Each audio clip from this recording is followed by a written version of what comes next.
The book is filled with some reminiscent. The book is filled with some reminiscence.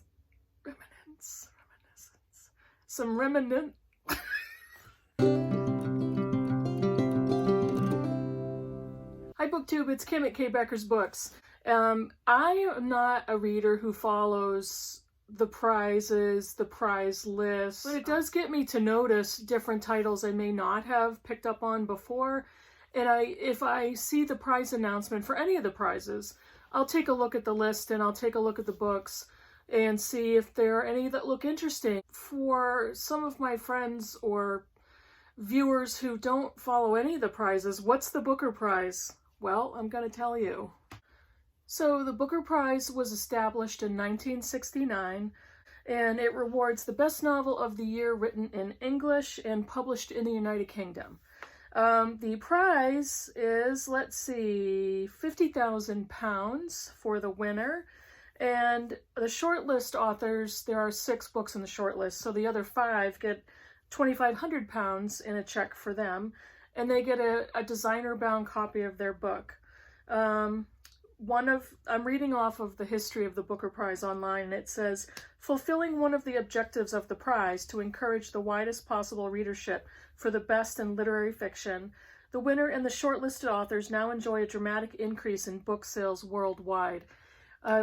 That's clearly one of the most basic benefits of having your book entered into the prize list of the Booker, is even if it doesn't win, you get such an enormous amount of exposure that it's kind of free publicity. I don't know how free, but here's the ironic thing, and you'll hear me explain this in just a minute, but they said, let's see, Ian Trewin, who was the literary director of the Booker Prize from 2006 until 2015 when he passed away, said, from the very beginning of what was originally called the Booker Prize, there was just one criterion. The prize would be for the best novel in the opinion of the judges. Now, here's the irony, and here's what I get pissy about, is in 1974, he was the chairman, and it was the 6th year of the Booker. And he says, when the prize was shared between The Conservationist by Nadine Gordimer and Holiday by Stanley Middleton, it needs to be emphasized that the prize is awarded to a particular book rather than to an author. So, let's get into my commentary, shall we? What I wanted to do is show you some of the previous Booker winners that I really enjoyed, and then I'll show you the books that are on the current long list that I am interested in reading. So last year's Booker Prize winner in 2019 was, of course, Girl, Woman, Other. However, it wasn't the only winner. Is that irony or not, based on the statement that I just read? The dishonorable mention, in my opinion, was this book, The Testaments by Margaret Atwood, which was the co-winner with Bernardine Evaristo's Girl, Woman, Other. At the time, I hadn't even read this book, but I did read The Testaments, and on its own merit, I didn't think it had any to win the Booker. Margaret Atwood is a giant and a legend in the literary world, has dozens of published novels. Her book, The Handmaid's Tale, is pretty much a modern classic at this point. But The Testaments was my 2019 most disappointing read of the year. It just was not up to the caliber of a prize winner, in my opinion. And I was pissy when it was a joint award, and I thought, well, I've heard so many great reviews of Girl, Woman, Other. This is like kind of, she got robbed. And then I read this book last month, July, I think, and this book is spectacular. Should have won all alone, all by itself. I'm really mad about it. I still think about it. Not really. I'm just being overdramatic. But this is a spectacular book, and I was happy to have read it. Her writing in this book is experimental to a point. Gorgeously written. It transported me, and I gave this a hearty 5 stars, because a 5-star book to me just kind of pokes at my gut and the emotions get roiling. But just the masterful writing, the plot line, the stories, this was an excellent book and I loved it. The 2019 winner of the Booker Prize is Milkman by Anna Burns. Again, this was one of my two favorite novels of 2019. The other one was The Count of Monte Cristo, which is a classic. But this one is also, in my opinion, brilliant. But it did win, and that's what piqued my interest. And the storyline, because it's set in Ireland, and I love novels set in Ireland, I ran to buy it and loved this book. This one is the 2016 Booker winner. It's The Sellout by Paul Beatty. And I actually got this out of my library at the time and read it, and I'm like, I've got to get myself a copy of that book. This is such a wild book. He's an African-American raised by a single father. This book is bawdy and irreverent. There's some stereotypes in here. It talks about this Black community. It's all over the place, but it was so good, and I laughed, and I was horrified, and I was confused at times, but this was a great book. So another previous Booker Prize winner that I really loved was the 2002 winner, Life of Pi. And we read Life of Pi for the Critical Chicks book club several years ago, and that was a really lively discussion. Pi is the survivor with a small dinghy filled with animals. Or that's what we think. So the story it talks about the tiger, and what is the tiger actually? The book is filled with memory and magical realism, survival. At the very end of the book, Pi is rescued and does survive, but what happened to all the animals? Dun dun dun.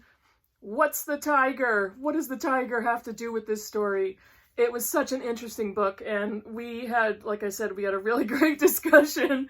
It was some of our members were traumatized by the story, and some just thought it was awesome and hilarious, and really good book, really great discussion book, and yeah, we won't forget that one anytime soon. And the last book I'm going to show you on this video is the 1989 Man Booker winner, Kazuo Ishiguro's The Remains of the Day. I love this book. This is basically a road trip story of an English butler, and he starts to think about his life, his past, the length of service, the family, how much he treasured his life with them. And it is such a good book. It's so beautifully written. So now I have 5 off of the current long list that I'm really interested in reading, and I just wanted to quickly show you those. The first one is Brandon Taylor's Real Life, and this is the story of Wallace, who is apparently a lab researcher, and he spends his time researching, breeding a strain of microscopic worms for an experiment. He's 4 years into a biochemistry degree. His father died 2 weeks previous, but he didn't go back home for the funeral. He didn't leave his job, so he's stuck in a lab for the summertime.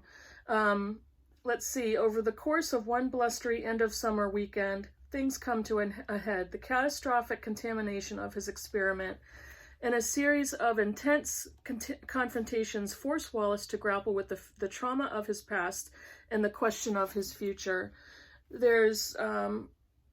It's about solitude, society, sexuality, and race. So that sounded really interesting to me. I picked that one up.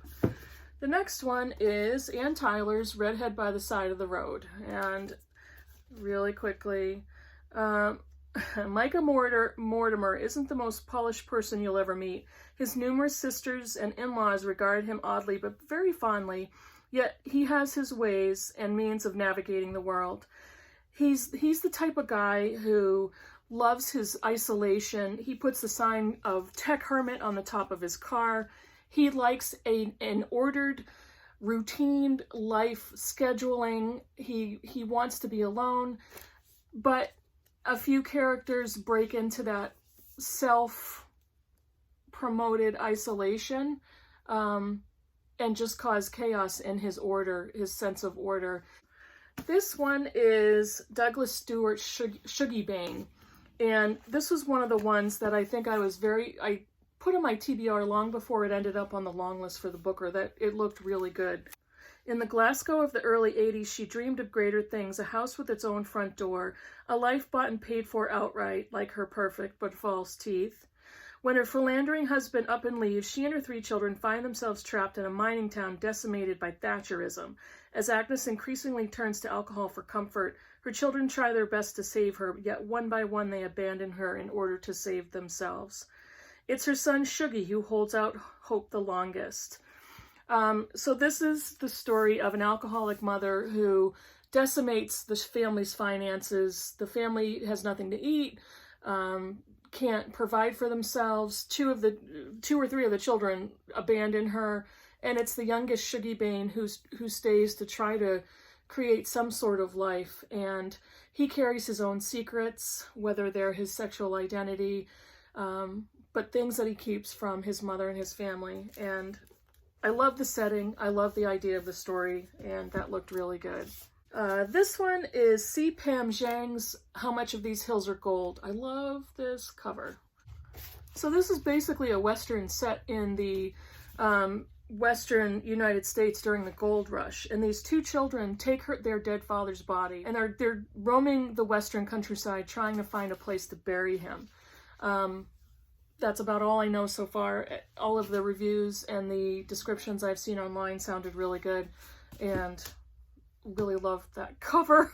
But I don't buy books for the cover. It's just a bonus, because when it has gold foil on it, I'm really even super happy. The last one, and no surprise, is Hilary Mantel's The Mirror and the Light. This is the 3rd in the Thomas Cromwell trilogy, as every single person knows, and every single person has read except for me.